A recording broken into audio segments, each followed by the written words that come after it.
Changement organisationnel, de la résistance à l'adhésion. La clé, c'est l'humain. Nous les connaissons tous, ces fameux modèles de changement, Lewin, Adkar, Kotter, McKinsey, ces formules en X étapes qui promettent de transformer votre entreprise en une machine parfaitement huilée. Après 15 ans passés à guider les projets en entreprise, parfois jusque dans les tranchées du changement organisationnel, je l'affirme. J'ai observé d'innombrables organisations s'acharner sur ces modèles pour finalement se heurter au mur de la réalité. Le chiffre est implacable, 70% d'échecs. Alors cette vidéo est à écouter en complément de l'article complet dont le lien est en description et qui s'intitule « La tech en vitrine et l'humain en angle mort ». La vérité, la voici. Maîtriser ces modèles n'est qu'un préambule. L'essentiel réside dans notre capacité à accompagner l'humain tout au long de cette traversée. Aujourd'hui, je vais dévoiler pourquoi cette dimension humaine constitue le vrai levier de réussite du changement. Alors si vous pilotez des équipes, une organisation, si vous aspirez à mener vos transformations avec assurance, vous êtes au bon endroit. Je vais tenter de vous éclairer maintenant sur ce facteur humain que tant d'entreprises négligent et qui invariablement détermine leur succès ou leur chute. Une exploration en 4 parties. Les limites des modèles traditionnels face aux ruptures technologiques, dans un premier temps. Ensuite, les dynamiques sociales et émotionnelles au cœur du changement. Une troisième partie, la facilitation visuelle comme levier puissant de la transformation. Et enfin, quatrième partie, un exemple de cartographie visuelle appliquée au contenu de cette vidéo. Première partie, les modèles traditionnels tombent face aux révolutions technologiques. Considérez votre organisation comme un iceberg. Les modèles classiques se focalisent uniquement sur la partie émergée, processus, structure, technologie, alors que l'essentiel demeure immergé. Croyances, émotions, dynamique sociale. Ces éléments invisibles représentent pourtant 80% du succès de votre transformation. Non seulement vous n'en percevez qu'une fraction, mais en plus, vous l'observez depuis l'extérieur. Double problème. Alors un premier conseil, ne vous laissez pas hypnotiser par ces schémas prescriptifs. J'aime assez ce proverbe, tous les modèles sont faux, mais certains sont quand même bien utiles, évidemment. Mais en 2025, à l'heure où l'IA bouleverse 100% de nos méthodes de travail, ces approches mécanistes vont encore vieillir plus vite. Nous connaissons tous cette sensation de perte de sens au moment où nous remplissons des tableaux Excel sans saisir la vraie valeur de notre contribution. Nous sommes désormais au pied du mur. Pourquoi ces modèles échouent-ils si régulièrement? Parce qu'ils reposent sur un postulat erroné, que nous, êtres humains, sommes parfaitement rationnels et embrasserons le changement dès que sa logique nous sera exposée. Dans un monde où le sens s'estompe, la réalité se révèle infiniment plus nuancée.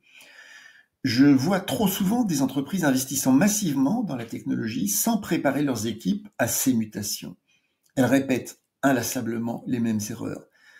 Alors l'heure est peut-être venue, oui, de repenser cette approche en commençant par transformer notre propre perception de ce qu'est le changement, en développant une conscience qui part du cœur même du système. Seconde partie, au cœur du changement, elles sont là, les dynamiques sociales et émotionnelles. Plus un changement organisationnel s'avère profond, plus les émotions et dynamiques sociales se complexifient.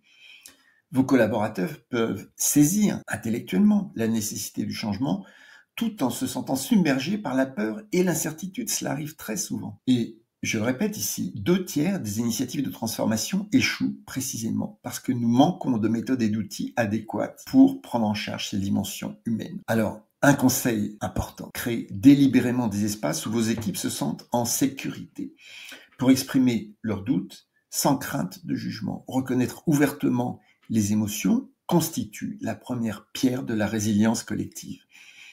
Un exemple, j'ai observé une organisation où les microcultures internes, avec leurs idées, leurs doutes, circulaient très librement. Ces échanges étaient d'ailleurs très en lien avec les domaines d'activité des clients. Mais ces échanges insufflaient un sens profond à la mission globale. Ces récits clients remontaient dans la culture de l'entreprise et animaient vers des valeurs partagées, tout en maintenant ce lien vital avec l'écosystème plus vaste que celui de l'entreprise. Cette approche s'avère gagnante et c'est un vrai levier de changement organisationnel. Mon deuxième conseil, faites du sens, partagez le pilier central de votre changement. Ce dernier doit résonner véritablement pour chaque individu et pas uniquement pour les actionnaires ou la direction. Quelle histoire voulez-vous raconter à vos équipes? Est-elle authentique? Est-elle convaincante et porteuse de sens? Edgar Schein affirmait avec justesse que la mise en œuvre du changement organisationnel, culturel, est à l'entreprise ce que la formation de la personnalité est à l'individu. Donc, c'est un travail de fond qui touche à l'essence même de votre organisation. Et ça prend du temps. Troisième conseil, pas inutile non plus. Cultivez l'énergie et le désir de changer. Vos équipes disposent-elles des ressources, du soutien nécessaire pour s'adapter? Les bénéfices du changement sont-ils perceptibles de suite? Avancez par étapes mesurées avec des gains tangibles à chaque palier pour que l'effort consenti n'apparaisse jamais disproportionné. Alors ces trois piliers, sécurité, sens, énergie, constituent le socle indispensable à tout changement réussi. Mais comment les ancrer concrètement dans votre pratique? Et c'est précisément là qu'intervient la pensée visuelle. D'ailleurs, pour approfondir ce sujet, pensée visuelle, mind mapping, je vous convie à un atelier mercredi mapping, un rendez-vous hebdomadaire gratuit en petit comité, 5 personnes pour de vrais échanges authentiques autour du mind mapping. Le lien est en description. Mercredi matin, 8h30, atelier gratuit, mind mapping. Donc, troisième partie, la puissance de la facilitation visuelle. Alors, cela va peut-être vous étonner, mais pour naviguer au cœur de cette tempête émotionnelle, sociale, le mind mapping constitue une réponse puissante avec la facilitation visuelle et la cartographie. Après tout, quand vous vous trouvez désorienté en territoire inconnu, que cherchez-vous instinctivement? Une carte. Vous voyez, vous êtes ici, la fameuse puce. Vous allez là. Combien de fois ai-je vu une simple représentation visuelle, une carte mentale élémentaire, clarifier de suite une situation complexe? Ces outils révèlent l'invisible, dont les dynamiques et les émotions qui façonnent silencieusement votre quotidien. Utilisez la cartographie visuelle pour forger une conscience collective des défis et des opportunités. Ces méthodes vont transformer les perceptions isolées en une vision cohérente et plus globale. Elles instaurent une dynamique vivante qui va booster l'organisation en atténuant les égos qui entravent parfois le vrai dialogue. Un autre exemple, j'ai accompagné une PME qui avait intégré les cartes mentales dès l'amorce d'un projet, en phase amont pour clarifier les rôles, les responsabilités, la faisabilité. Les échanges avec les clients avaient gagné en transparence. Et même face à l'imprévu, en l'occurrence un événement tout à fait important, la complicité et le sens construit en amont de ce projet permettait une adaptation fluide et efficace. Et ce projet a pu résister. Ce qui confère à ces approches visuelles, cartographiques, leur puissance singulière, c'est leur capacité à intégrer différentes perspectives, à générer un feedback immédiat. En définitive, l'individu se transforme lorsqu'il vit ce genre d'expérience significative et peut le partager ensuite sous forme de récit. La facilitation visuelle offre cet espace de vécu collectif et de narration partagée. Quatrième et dernière partie, un exemple concret de cartographie visuelle. Permettez-moi de vous montrer maintenant comment une cartographie visuelle peut structurer la pensée et enrichir la réflexion collective. Je vous l'ai dit, la cartographie que je vous présente maintenant est en fait une façon de rendre compte du contenu de la vidéo que vous êtes en train d'écouter. La vue numéro 1, observez les ancrages sémantiques, les figures centrales, changement, organisation, entreprise, modèle. Ces éléments sont positionnés stratégiquement selon la règle de la théorie des graphes. Ils révèlent leur importance en fonction de leur centralité dans le réseau.